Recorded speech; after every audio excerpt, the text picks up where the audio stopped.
Our final speaker of the night to come up, pretty easy to introduce her. I'll call her the National Chairperson of the Council of Canadians and self-described water warrior, Maude Barlow.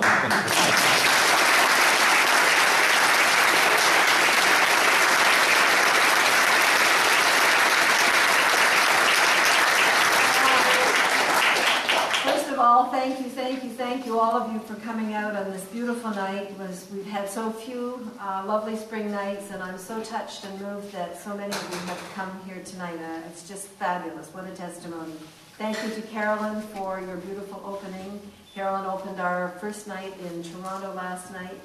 Mark and Linda, just fabulous information, distressing and disturbing, but so important to have this background, and thank you to both of you for your tireless work on behalf of all of us. Sinclair and Hamza, you are awesome.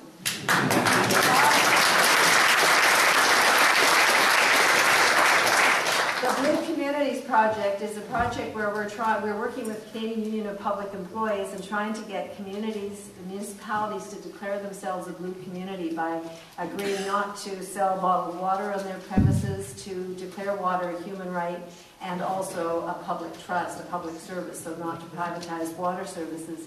And it's just spreading like wildfire across the country. It's quite wonderful, but what's happened is that it's youth leaders who are coming forward. There's another young woman, also a grade 8 student from Kingston, who got the also grade 8, who got the Kingston City Council to declare Kingston to be a blue community, but she got the bug, and she and her mother are traveling around to a number of communities. I'm going to put you guys in touch, because I mean, it's just such a lovely image when young people come before a city council and say, from our generation to yours, here's what you have to do. And mostly they just say, okay.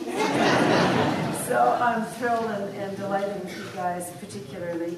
Thank you, Jamie, for your wonderful sharing. Stuart True is in our audience. He's our trade campaigner, and Mark Calzavera was right here with all the equipment. He's our Ontario, Quebec organizer. Thank you to both of them, and thank you to the Hamilton chapter for the work you've done.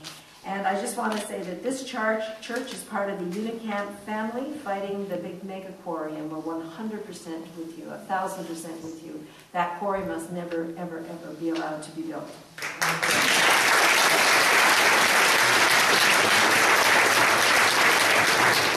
So just a little bit of background for when we think about what to do about what we've heard tonight, and the fact that governments are backing away from their responsibility. And one point you made last night, Mark, was that also mainstream newspapers don't have the environmental reporters that they used to have. I know the Globe used to have a couple, and now there's one reporter, I think, for the Globe who has 1 day a week on the environment. And so, you know, you see this steadily changing, so you're not seeing these stories in the same way in front of us anymore. But I want, just as a little background, to remind us that we are in a world living with decreased accessibility to potable water.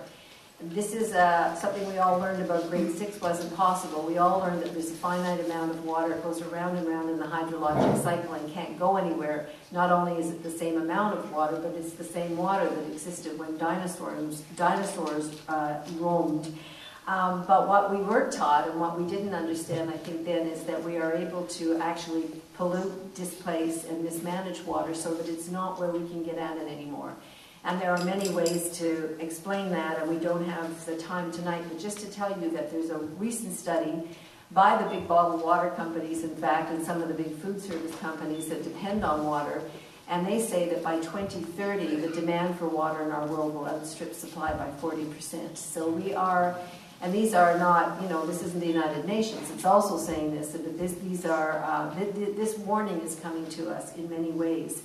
In Canada, therefore, more blessed with water, we have, I would argue, a tremendous responsibility. And we have not, in spite of the fact that we think we love our water and it's in our mythology and our music and so on, we have not actually taken very good care of it. Our National Water Act, with a few minor amendments, is 42 years old and totally inadequate.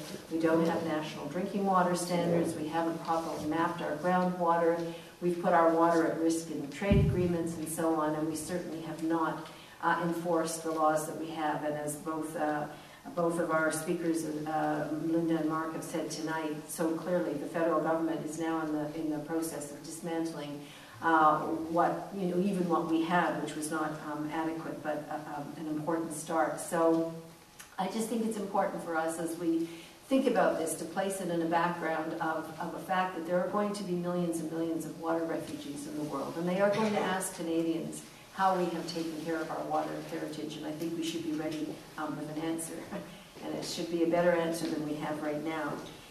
So what is this campaign, and what are we trying to say? Well, I guess the most important first thought is to say thank you to the environmental organizations, Great Lakes United, so many others, the water keepers, all of the communities, elected officials, working on both sides of the Canada-US border around the lakes, First Nations communities that have worked so hard to try to protect the Great Lakes. And we have had some successes. There have been many binational agreements. We had successes on banning DDT and PCBs. We had successes with getting the dead zone in Lake Erie reduced. We had success with fighting acid rain. But overall, the story's not good.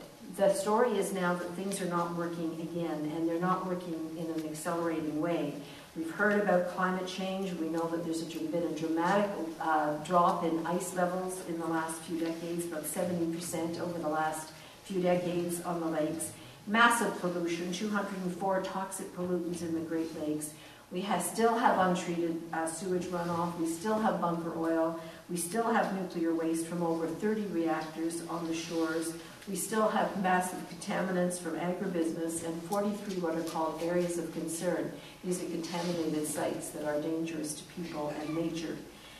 We've got dramatic wetland loss, about 2/3 in the lower Great Lakes. We have about 185 invasive species, and governments are saying now that there are 30 more virulent species, strains of species that they are worried about and have yet to reach the lakes, but they're worried about. We also have more newer kinds of threats, and this is new oil and gas exploration. 2,200 gas wells have been drilled under Canada's portion of Lake Erie. We have 17 refineries on the U.S. side of the Great Lakes taking tar sands oil, the dirtiest bitumen, the dirtiest oil on earth is tar sands bitumen, by pipeline under Lake St. Clair and around right near the lakes to 17 refineries on the U.S. side where they are refining this awful stuff. We have a massive fracking interest and massive deposits potentially along Lake Erie. And now we're hearing on the U.S. side plans to discharge fracking effluent through the Niagara Falls wastewater treatment system to be discharged into the Niagara River and Lake Ontario. Now there's a big fight back with the mayors, and that may not happen, but it's certainly, it's yet another new threat. Mining, there's a giant copper and nickel ore deposit that's been discovered on the U.S. side, and they've been given the go-ahead to start large operations there. And I just want to mention, in addition to all of this, that's over-extraction. We are taking more water every day from the Great Lakes than we and nature together put back.